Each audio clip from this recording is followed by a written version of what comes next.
La vision qui est décrite ici par Maria Valtorta se déroule le 19 septembre de l'année 29.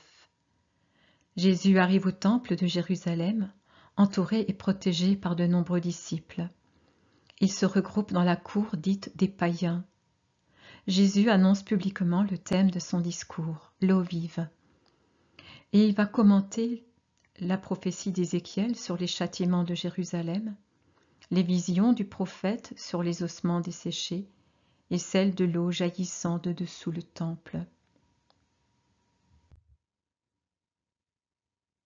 Jésus se lève et dit, de toute la puissance de sa voix juste et forte, « Que celui qui a soif vienne à moi et qu'il boive. Du sein de ceux qui croient en moi jailliront des fleuves d'eau vive. » Sa voix remplit la vaste cour, les splendides portiques. Elle franchit certainement ceux qui sont de ce côté et se propage ailleurs, dominant tout autre son, tel un tonnerre harmonieux, plein de promesses. Après ces paroles, il se tait quelques instants, comme s'il avait voulu énoncer le thème du discours, et ensuite donner le temps à ceux que cela n'intéresse pas de s'en aller sans déranger plus tard.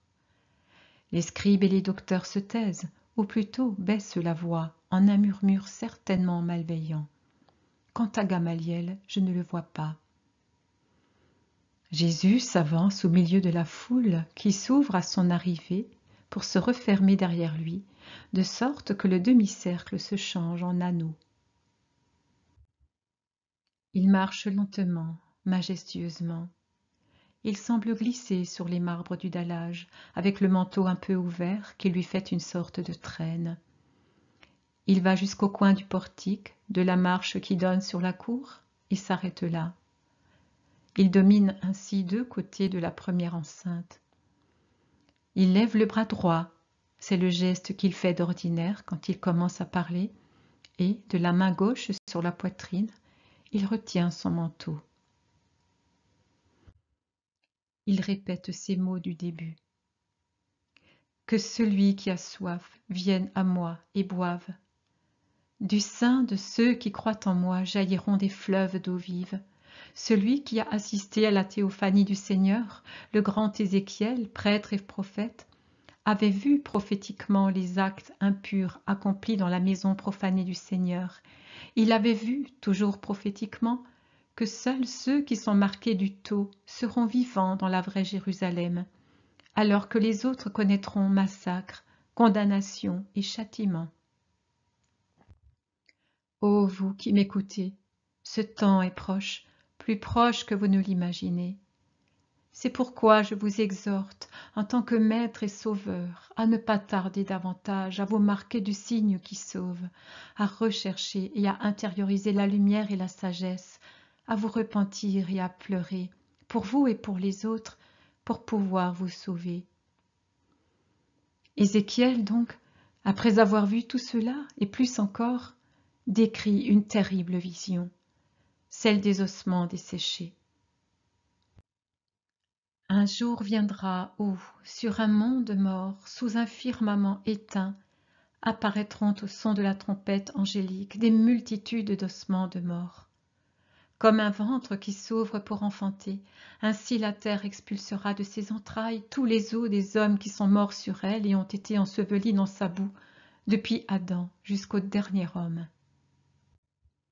C'est alors que se produira la résurrection des morts pour le grand et suprême jugement, après lequel, telle une pomme de Sodome, le monde se videra pour devenir néant. Ce sera la fin du firmament et de ses astres, tout prendra fin, sauf deux demeures éternelles, éloignées, aux extrémités de deux abîmes d'une profondeur incalculable, en opposition quant à la forme, à l'aspect et à la manière dont la puissance de Dieu se poursuivra éternellement en eux.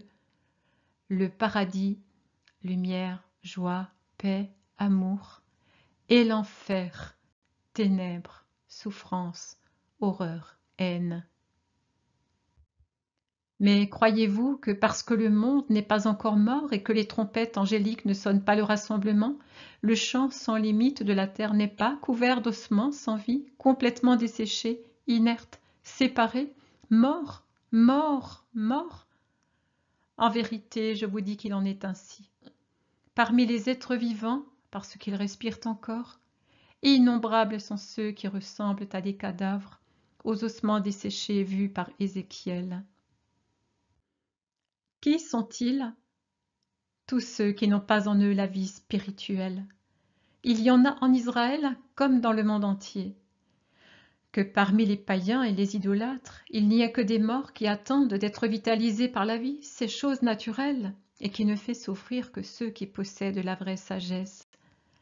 Celle-ci leur permet en effet de comprendre que l'Éternel a créé les créatures pour lui et non pour l'idolâtrie, et ils s'affligent d'en voir tant dans la mort.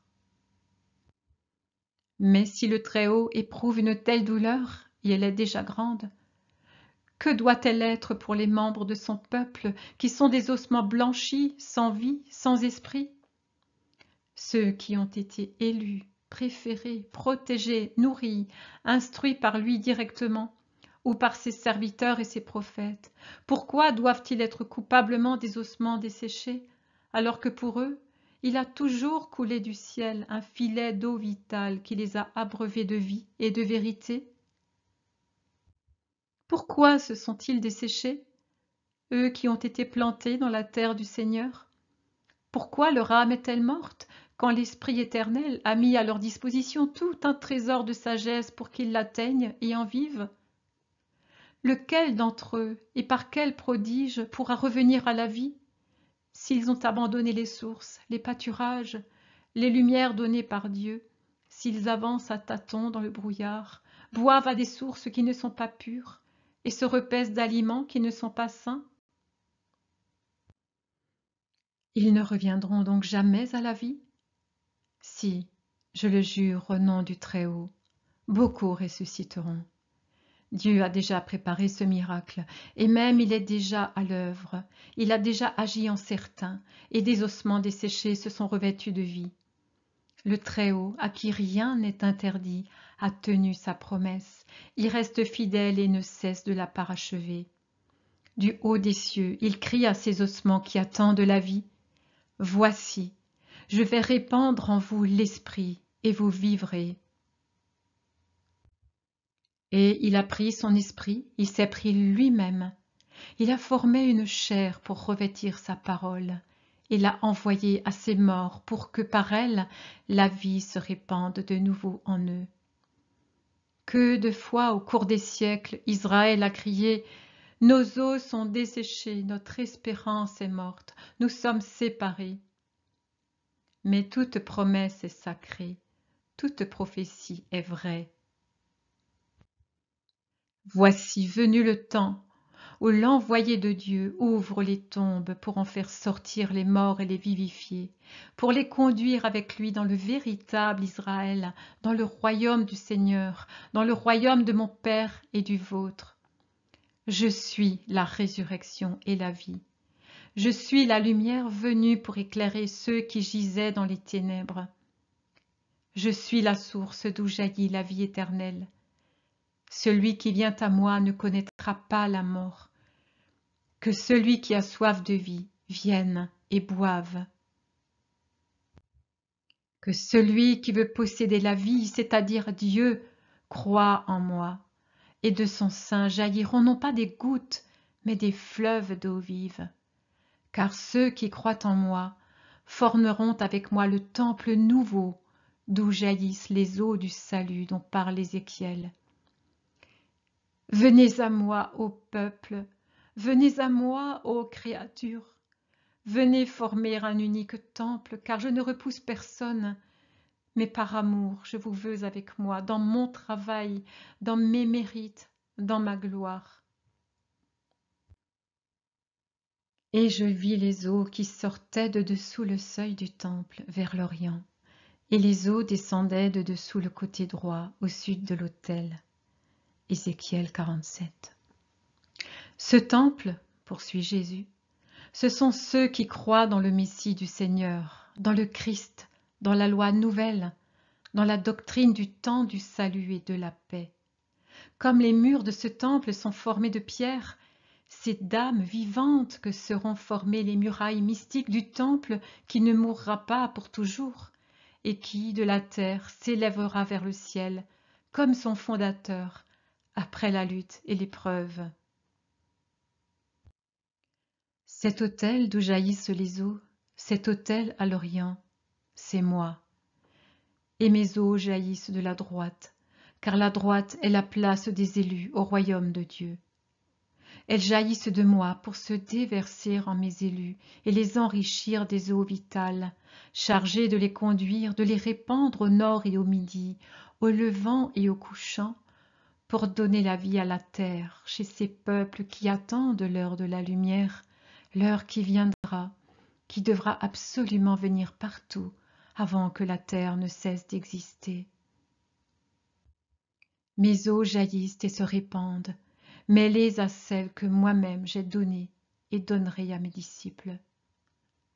Tout en étant répandues pour bonifier la terre, elles seront unies en un seul fleuve de grâce, de plus en plus profond, de plus en plus vaste, qui s'accroîtra jour après jour, pas après pas, des eaux des nouveaux fidèles, jusqu'à devenir comme une mer qui baignera tous les lieux pour sanctifier la terre entière. Dieu le veut, Dieu le fait. Un déluge a lavé le monde en donnant la mort aux pécheurs. Un nouveau déluge, d'un fluide qui ne sera pas de la pluie, lavera le monde pour lui donner la vie.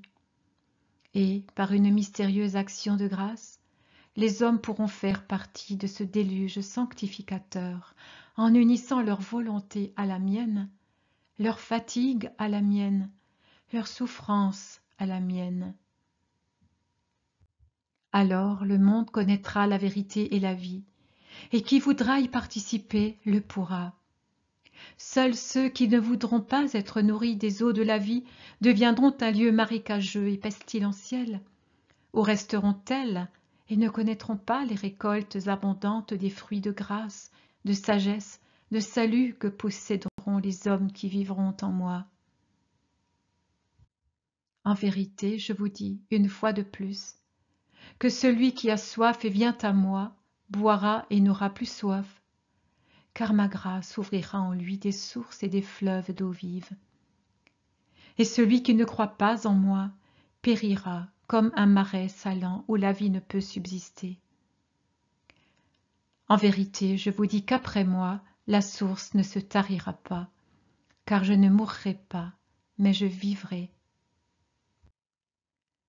Et après que je serai parti et non pas mort, pour ouvrir les portes des cieux, un autre viendra qui est pareil à moi et qui achèvera mon œuvre, en vous faisant comprendre ce que je vous ai dit et en vous embrasant pour faire de vous des lumières, puisque vous avez accueilli la lumière.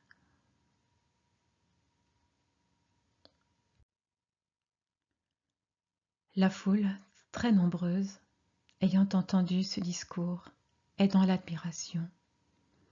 Mais Jésus est sommé de quitter le temple rapidement, sous la pression des pharisiens, des sadducéens, des scribes.